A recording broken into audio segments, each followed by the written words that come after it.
Pues yo soy Álvaro, como me ha introducido el compañero. Soy desarrollador de sistemas, trabajo en Suecia en un laboratorio de ciencias biológicas, se llama SciLife Lab.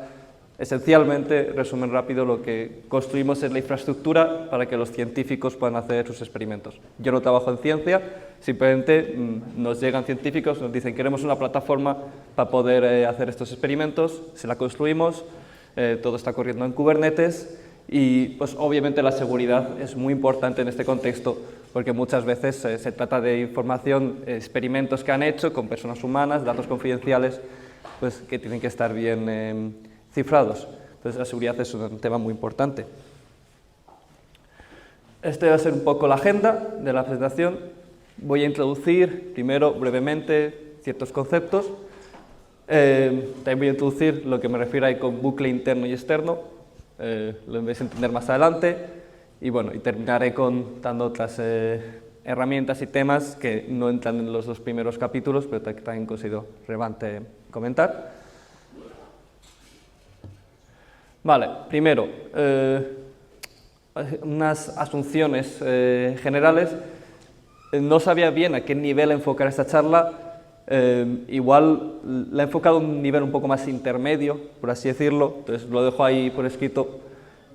Sí que asumo ciertos conocimientos sobre DevOps y ciertos conocimientos sobre contenedores.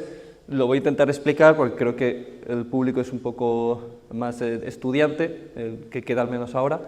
Pero bueno, sí que en principio asumo un conocimiento un poco más mayor del básico. Y voy a tratar tanto de la parte de la perspectiva del desarrollador puro como la perspectiva más del que trabaja en sistemas, en plataformas, pero me voy a enfocar un poco más en la parte del desarrollador. Y si es verdad, hace dos presentaciones, la compañía ha dado una ponencia también muy buena sobre seguridad con la perspectiva del desarrollador. Creo que esta charla la complementa bastante bien. Enfocado, era un poco más genérica esa charla, enfocado en el desarrollador. Esta es más especializado en contenedores, en Kubernetes y en el cloud. Vale, vamos primero sobre Kubernetes, por qué se usa Kubernetes. Resumen muy fácil y muy rápido. Los contenedores Docker surgen de la expresión esto corre en mi máquina. A partir de esa expresión se genera pues, todo lo que son contenedores, una forma muy rápida de poder portar aplicaciones. Kubernetes es simplemente, otra vez resumen muy rápido, una aplicación para poder manejar estos contenedores, para poder lo que se llama orquestación. Un punto muy importante es este punto segundo que aquí comento, y es que Kubernetes fue diseñado desde el principio para ser muy flexible, y esto es algo que se le escapa muchas veces a muchas personas, y es que fue diseñado para que pueda correr en casi cualquier lado. Tú te puedes montar un clúster de simplemente un nodo, en una Raspberry Pi te lo puedes montar simplemente, o te puedes montar un clúster de clústeres, lo que se llama un caso de federación, en la nube con un montón de máquinas, porque fue diseñado para eso, para que sea muy flexible. ¿Y esto por qué lo comento? Porque esto tiene una desventaja, y es que cuando haces algo que sea tan flexible, tienes que dejar cosas libres para que sea el que lo implementa, el que decida cómo tomar esas decisiones. Y seguridad es una de esas partes que se dejaron. Kubernetes, por defecto, es inseguro de narices. Un montón de cosas, incluso lo que se llaman secretos, ni siquiera están cifrados. Incluso un secreto, tú te montas un clúster por defecto de Kubernetes, lo que es un secreto casi lo puede ver casi cualquier persona, porque son decisiones, qué algoritmos usa para cifrarlo o cómo encriptar las cosas, son decisiones que se dejan al administrador de sistemas o al ingeniero de plataforma, como se quiera llamar, que toma esas decisiones.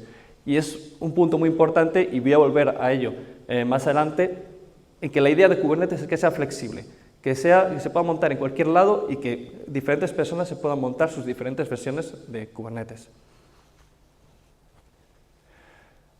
Vale, aquí también comento por qué hablar especialmente de seguridad. Conectado con lo anterior, la seguridad en estos entornos está muy infravalorada. Aquí enlazo dos artículos, uno de Red Hat y otro de Palo Alto. que básicamente son entrevistas y son artículos. En el caso de Palo Alto, escanearon diferentes repositorios públicos de GitHub o de GitLab y para encontrar pues, mis configuraciones o para encontrar aplicaciones que tengan vulnerabilidades. Y es un tema, como digo, en el tema de cloud y sobre todo en Kubernetes, que se encuentran un montón de vulnerabilidades y que existen precisamente porque hay un montón de cosas que los desarrolladores o los administradores de sistemas no son conscientes. Bueno, ahora voy a explicar cómo voy a estructurar un poco esta ponencia. Voy a hablar tanto de la parte del desarrollador, que sería la que vive en este bucle interno, y la parte más de sistemas, más automática, que es la que vive en este bucle externo. Me gusta usar esta perspectiva porque creo que es una buena forma de separar los diferentes roles que existen en un equipo y las diferentes formas de llevar a cabo esta automatización. El bucle interno se refiere al desarrollador puro, al developer. La parte de codificar tu aplicación, testearla localmente, probarla. Luego, a partir del commit, lo subes, haces una pull request, GitHub o GitLab. Entra la parte más que en la mayoría de los casos se puede automatizar, por eso se separa en un bucle distinto. Se encargaría más la parte de sistemas, la parte más de plataforma, en el que centraría toda esa arquitectura. Luego entraría el de DevOps, que sería el que haría las especificaciones. Pero en general, bucle interno, bucle externo, bucle interno, el desarrollador, su pull request lo sube a GitHub. El bucle externo, pues haces code review, se automatiza toda la parte del desarrollo, de chequeos de seguridad.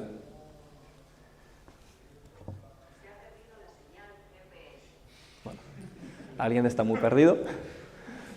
El bucle interno, como he comentado, ¿cuáles son las tres partes más importantes? Escribo mi código, obviamente. Construyo la aplicación, en este caso, como digo, lo estoy enfocando todo a contenedores y a Kubernetes, pues escribo mi Dockerfile, containerizo mi aplicación, la debugo localmente, igual implemento algunos tests, una parte muy manual, principalmente manual, la parte de codificar, donde el desarrollador pues, gasta, iba a decir spend, la mayor parte de su tiempo. Aquí ahora entramos un poco más en materia, más en chicha, la parte de seguridad en Docker y en aplicaciones de contenedores. Esta imagen, a pesar de que trata un tema distinto, por la razón por la que he puesto la imagen, es porque es un artículo muy interesante de cómo construye Docker su sistema de ficheros, que daría para otra ponencia distinta, pero la razón por la que lo pongo es porque para visualizar cómo funciona un contenedor, y es que es como una torre, es un sistema de capas. Cuando yo empiezo, imaginamos, ponemos un contenedor desde cero, vacío, no tiene nada, primero tengo que meter, ¿qué necesito? Necesito un mínimo de aplicaciones para que pueda correr lo que le quiero meter. Le meto un sistema de ficheros, le meto cosas. Cada cosa que le meta es una capa, es una parte más de esa torre.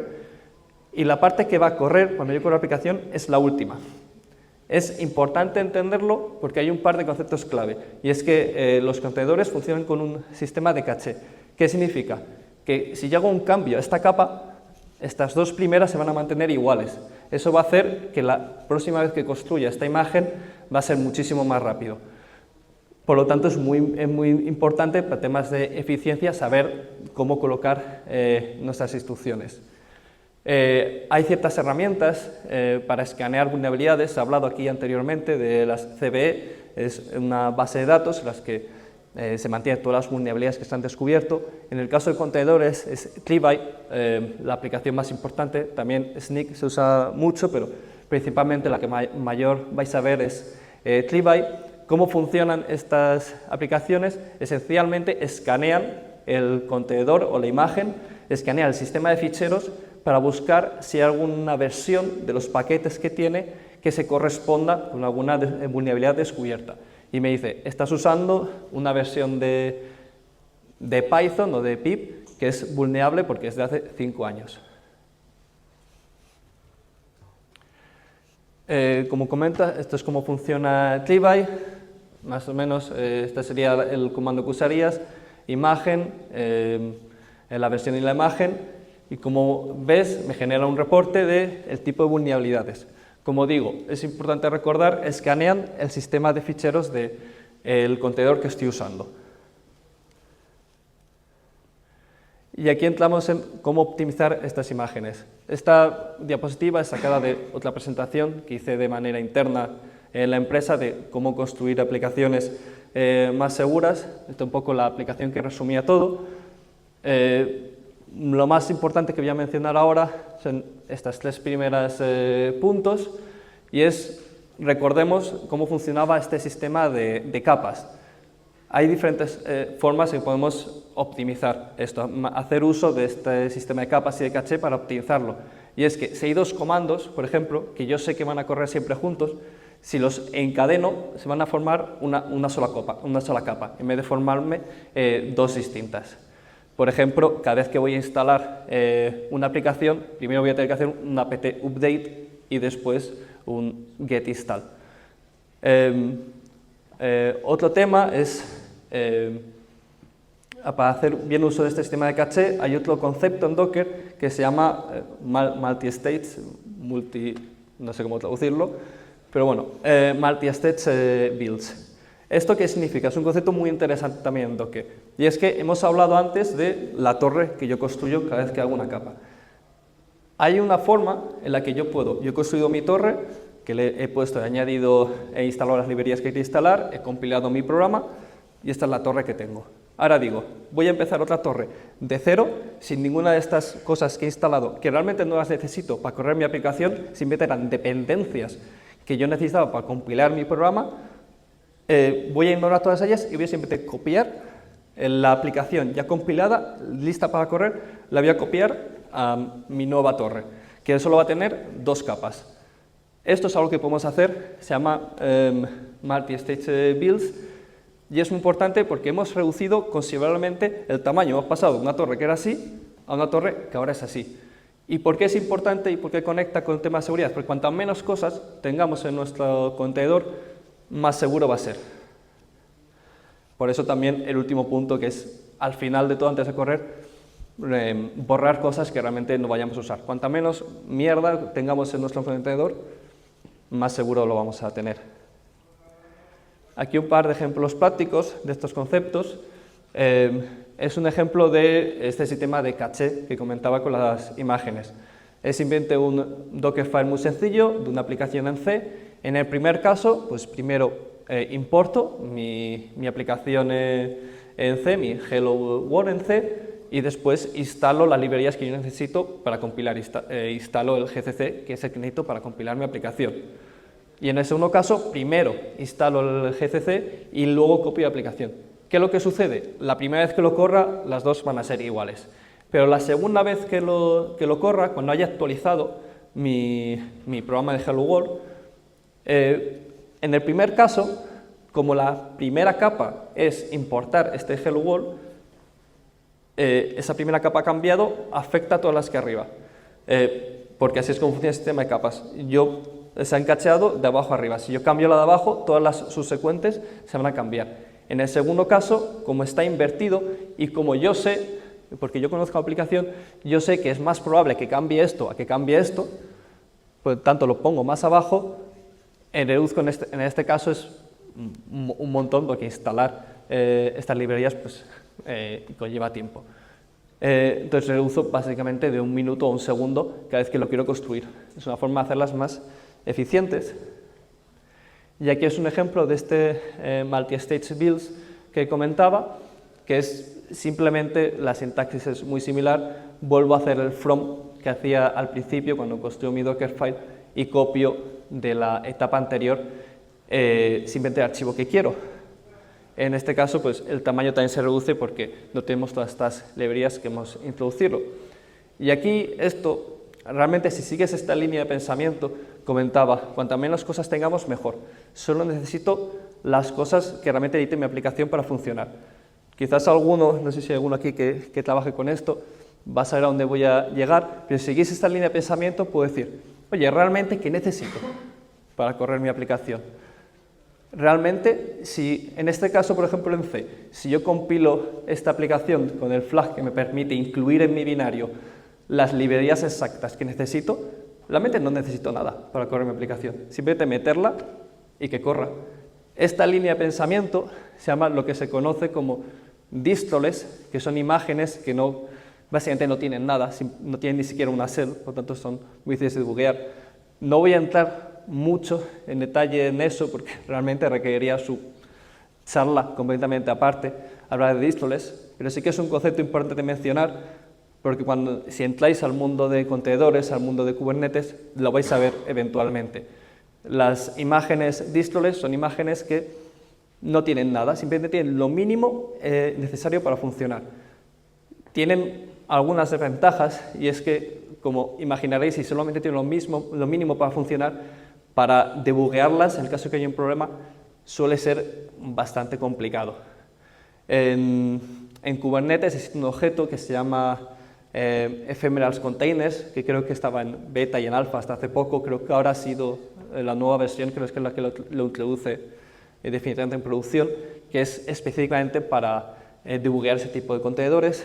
Y de hecho, Kubernetes, cuando lo instaláis, los componentes de Kubernetes son otros contenedores, o sea, Kubernetes es todo contenedores, incluso los mismos componentes que hacen que Kubernetes funcione. Estos contenedores de Kubernetes corren en dístoles, corren en unas imágenes de dístoles específicas que son de Google, que desarrollaron su repositorio de dístoles, se llama Google Dístoles, lo podéis encontrar en GitHub, porque están en el repositorio de imágenes de GitHub. Son básicamente imágenes que desarrollan los de Google para intentar reducir, con el concepto de dístoles, para intentar reducir algunas de las desventajas que tiene, que es que es verdad que si intentáis hacer vuestra dístoles por vuestra cuenta, usando el from scratch, buena suerte. Pero bueno, siempre te quería comentarlo, este es el tema del que se puede hablar un montón más y requeriría su charla distinta. Vale, ahora hemos terminado la parte de Brooklyn interno, hemos hecho nuestra aplicación, ya sabemos las técnicas para que nuestra imagen, nuestro conector sea óptimo y sea lo mínimo posible para que tenga el mínimo de vulnerabilidades. Lo hemos escaneado con TBI y sabemos que tenemos vulnerabilidades mínimas o que no podemos quitarnos de las que nos quedan. Estamos segurísimos de que ya es lo mejor que podemos hacer. Lo enviamos a nuestro repositorio de GitHub o de GitLab o del sistema de control de versiones que queramos, hacemos una pull request y ahora escapa de nuestro control directo. Ahora entra en el bucle externo. El bucle externo, como comentaba, es el ingeniero de plataformas o el ingeniero de sistemas, el que en la mayoría de los casos ha levantado esta infraestructura. ¿Y cuáles son los pasos típicos en esta etapa? Pues primero, pues uno de nuestros compañeros de equipo revisará el código, se lanzarán una serie de test automáticos, se deberían lanzar una serie de test automáticos, se ha comentado antes en unas charlas anteriores sobre unit testing, test de unidad, pues aquí es donde estarían, en esta parte, test de unidad, test de integración, se construye nuestra aplicación para producción y temas específicos de nuestra empresa, de regulaciones que tenemos que cumplir, todos estos chequeos que estarían automatizados entrarían en este bucle externo que ya fuera del control del desarrollador per se, luego entrará, si hay que hacer alguna revisión, pues entrará a ir back and forth con eso. Aquí, bueno, voy a hablar un poco de GitHub y de integración continua. Simplemente quería hacer una pequeña distinción porque veo que algunas veces hay un poco de confusión. Cuando hablamos de integración continua, continuous integration, se refiere principalmente a automatizar la parte de construyo una aplicación, paso una serie de test, hago un merge de mi branch al branch principal, toda esta parte lo tengo automatizada. Una vez que los cambios que yo quiero hacer ya están en el master de mi repositorio, hay dos técnicas, que es la parte del CD. O puede ser entrega continua, continuous deliveries, o desarrollo, deployment continuo.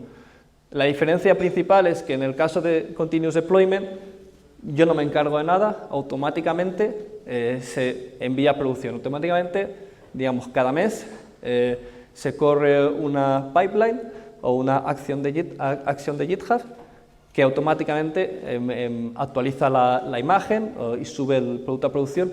En entrega continua es una persona manualmente que actualiza, entra a Kubernetes, hace kubectl y actualiza mi deployment, actualiza los pods. Simplemente hacer distinción para comentarlo. Ahora, ¿dónde entra el tema de seguridad en este pipeline? En este caso, son pantallazos, no se ven muy bien con la luz y porque está oscuro, pero bueno, son pantallazos de una pipeline de acción de GitHub. ¿Qué es lo que yo puedo hacer? Clivi, como he mencionado antes, Clivi ellos han desarrollado su propia acción en GitHub que podéis importar. También se puede usar en una pipeline en Jenkins, es bastante sencillo de usar. Tanto integrado como Kubernetes. Jenkins tiene una parte muy buena, si es verdad, que se puede integrar completamente con Kubernetes para que directamente las acciones o las states, como se llaman ahí, corran dentro de contenedores en pods en Kubernetes. Relativamente sencillo de implementar, relativamente. Pero bueno, podéis usar Clivi y lo podéis configurar para decir, si me encuentras una vulnerabilidad mayor a este umbral, bloquéamelo todo. Entonces nos aseguramos que a partir de este paso solo van a entrar aplicaciones que hayan pasado estos escáneres y sepamos que están más o menos seguras, al menos a nivel de aplicación no contienen vulnerabilidades. Ahora entramos, ¿por qué comento este tema de GitOps? Es que, en mi opinión, GitHub es increíble. GitHub tiene una capacidad de integrarse en todas estas pipelines de CI y CD muy buena.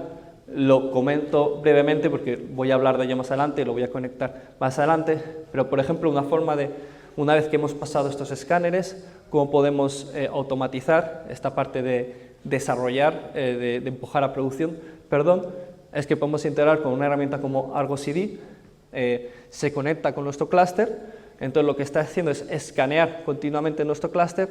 Cada vez que no se ve, pero esto es una pull request para actualizar un recurso en Kubernetes. Cada vez que esto se ha aprobado y se ha actualizado en GitHub, se conectará con Argo CD y se sincronizará. Lo que se llama como GitOps, es usar GitHub como nuestra única fuente de verdad. Y en mi opinión, la verdad es un concepto muy interesante y muy bueno porque permite automatizar un montón de cosas. Y GitHub tiene una capacidad, lo voy a comentar más adelante, con temas de reportes de vulnerabilidades, increíble para tenerlo todo integrado en una misma plataforma. He comentado antes el tema de los secretos y también lo conecto con GitOps y que es verdad, GitOps es muy bueno, pero una ventaja principal que sale cuando se intenta implementar en contexto de Kubernetes es con los secretos. He comentado antes el tema de los secretos que no están cifrados por defecto. Como digo, esto está hecho a propósito. Kubernetes fue diseñado para que sea lo más simple del mundo, para que cualquiera se lo pueda implementar, como digo, en el ordenador más pequeño del mundo. Bueno, igual no más pequeño del mundo, pero en una Raspberry Pi te lo puedes montar sin problema. Los secretos son un concepto de Kubernetes, un objeto de Kubernetes diseñado para guardar secretos, temas como contraseñas y tal. Por defecto no está encifrado. Cualquiera se puede coger un secreto, en la base de datos no están encriptados, simplemente están codificados en base 64, pero vamos, cualquiera que entre a vuestro clúster, si no está bien cifrado, securizado, puede coger vuestras contraseñas. Un objeto muy útil para esto se llama Seal Secrets. Básicamente lo que subís a GitHub es un objeto llamado Seal Secret que contiene el secreto cifrado. Está cifrado usando el panel de control y usando un algoritmo propio, por lo tanto nadie que tenga acceso a vuestro Seal Secret puede tener acceso a vuestro secreto. Entonces, como digo, es un objeto muy importante si se intenta implementar en Kubernetes cuando se habla de seguridad en este contexto. Ahora hablamos de escanear continuamente. Ya hemos subido a GitHub nuestros cambios, se han actualizado, Argo CD ha sincronizado nuestros cambios y hemos lanzado la nueva versión de aplicación, ¿Qué sucede ahora? Las vulnerabilidades van a seguir ocurriendo. Mañana se va a descubrir una vulnerabilidad en este paquete o en el otro. Tenemos que seguir escaneando continuamente.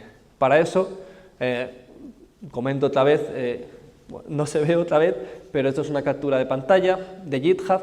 Tiene un apartado que se llama seguridad, que permite que yo en mi action en GitHub pueda subir reportes de seguridad. Con ClearEye mismamente, la acción de ClearEye te lo permite, no la acción de ClearEye te genera un reporte que se puede subir luego con otra acción a esta pantalla así de seguridad que está en GitHub. Entonces, cada vez que sale una seguridad nueva, digamos, todos los días a medianoche, yo corro esta acción, cada vez que sale una seguridad nueva, lo voy a ver ahí, alerta alta, media, baja, y se pueden configurar alertas de la forma en la que queráis.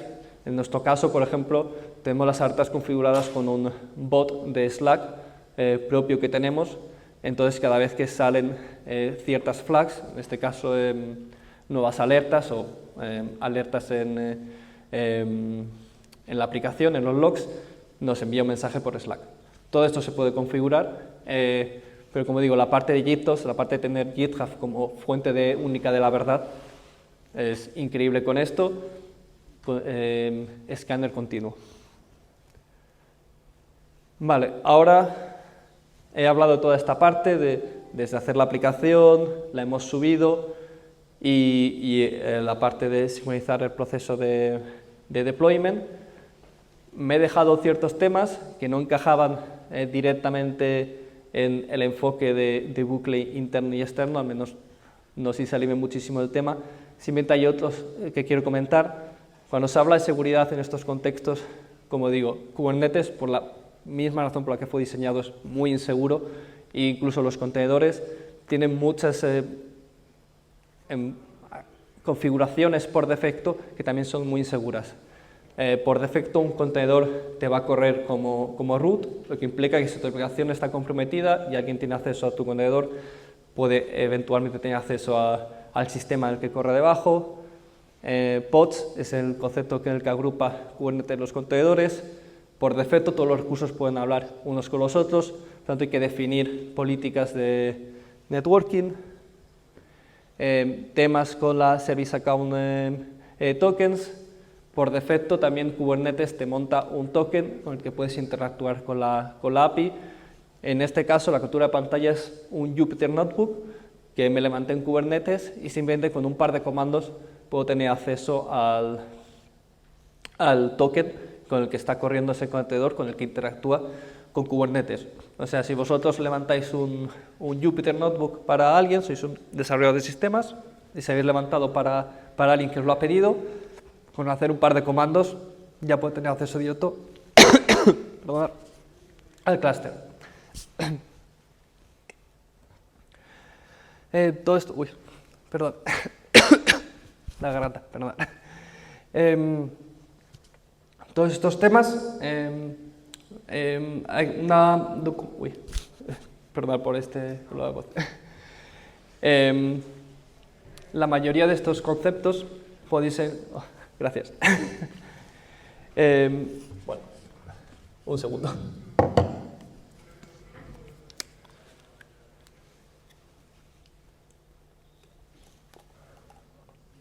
Vale, gracias, vale, ya mejor. Como comentaba, un artículo, no es un artículo, es una guía muy útil que me encontré cuando empezaba a indagar en ese tema de seguridad en Kubernetes.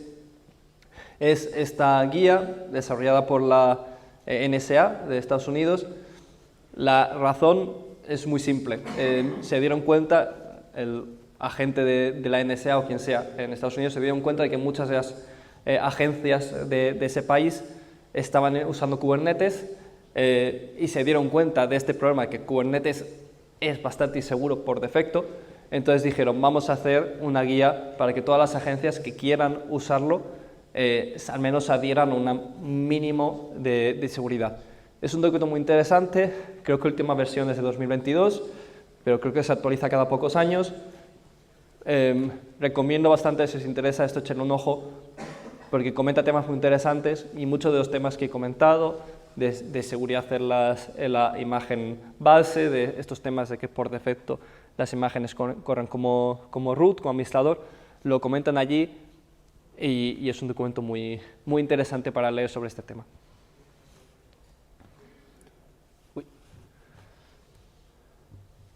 Vale, ahora otras herramientas para seguridad, como digo que no he comentado antes, pero considero relevante también mencionarlas. Uy, hola, ¿se apagó? Se ha quedado sin batería. Vaya. Hola, uy, vale, pues cambiamos el micrófono. Vale, ¿por dónde iban? Sí. Otras herramientas para el tema de seguridad en Kubernetes. Las dos primeras, KubeHunter y KubeEscape, son básicamente lo mismo, muy similares. Te van a escanear el clúster para buscar mis configuraciones o te lo van a escanear para ver que se adhiera a un cierto benchmark. La imagen otra vez no se ve, pero básicamente lo que está haciendo es una captura de KubeEscape. Lo que está intentando es a ver cómo puedo, es una herramienta de pentesting, a ver cómo puedo romper este clúster. KubeLinter es casi lo mismo que Triby, pero en este caso lo que te busca es mis configuraciones en tus archivos de Kubernetes y Falco, que te analiza la seguridad en el runtime. Son herramientas muy importantes para pentesting.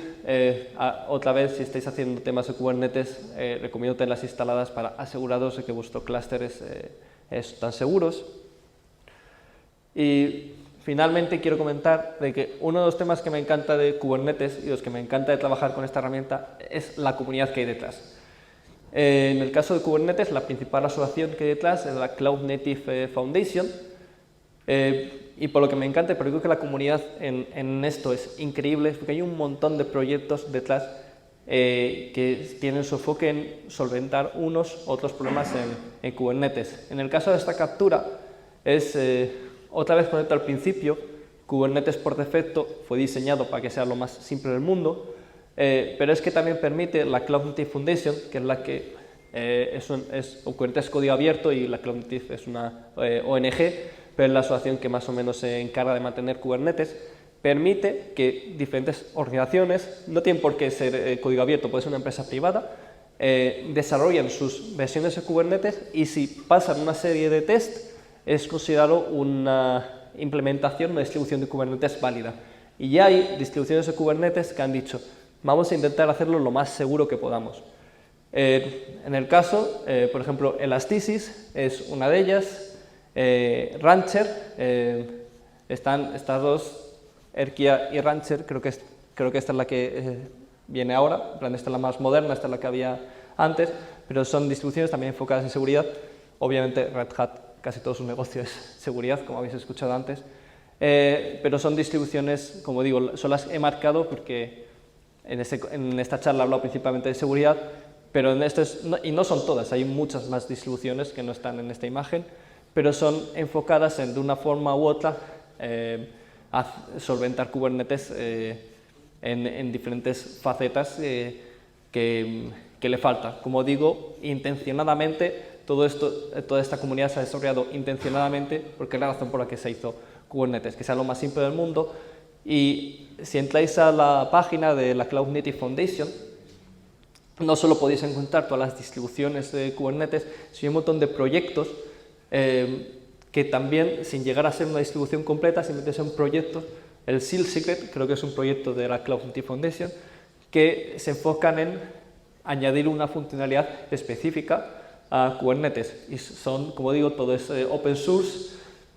Podéis montar vuestro también proyecto de Kubernetes. Si estáis trabajando con ello y encontráis algo que ojalá hubiera una forma de solventar esto, podéis hacer vuestro proyecto propio, lanzarlo a apuntarlo a la fundación y puede ser aceptado.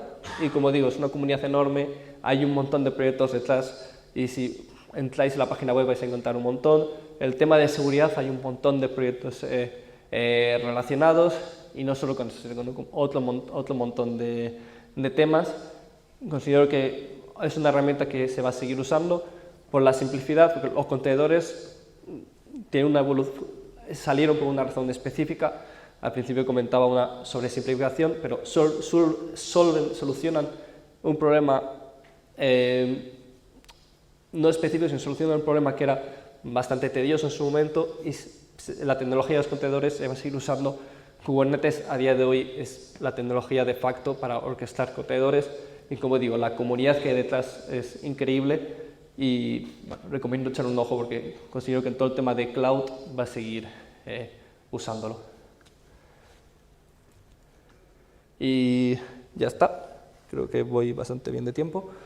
Ya está, simplemente mi nombre y mi contacto, si alguno me quiere enviar un correo o escribir o insultar, ahí tiene mi contacto. Y ya está, no hay más que contar por hoy, si alguien tiene alguna pregunta.